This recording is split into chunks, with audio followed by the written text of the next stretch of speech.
अस्सलामुअलैकुम। शनासा TV news के साथ मैं हूं कैसर दिलावर जदून। शामिल करते हैं न्यूज अपडेट। ब्रेकिंग न्यूज से आगाह करते चलें। वाकैंड पाकिस्तान के एहसास अदारे की वर्कशॉप में जोरदार धमाका बारूद के फटने से हुआ। धमाके से करीबी इमारतों और घरों के शीशे टूट गए। इलाका लर्ज उठा। फजा में धुएं के बादल छा गए। लोगों का जमे गफीर कदवाल मोड़ के नजदीक जमा। ताहम अभी तक किसी भी किस्म के जानी नुकसान की इतला मौसूल नहीं हुई।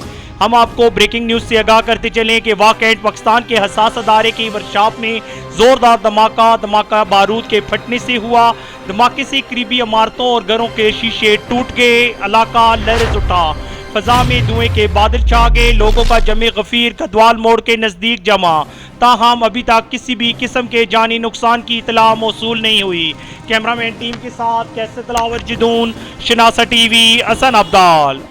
मजीद बाखबर रहने के लिए हमारा YouTube चैनल सब्सक्राइब करें। सब्सक्राइब के लिए वीडियो के नीचे लिखे सब्सक्राइब पर क्लिक करें और बेल आइकन दबा दें।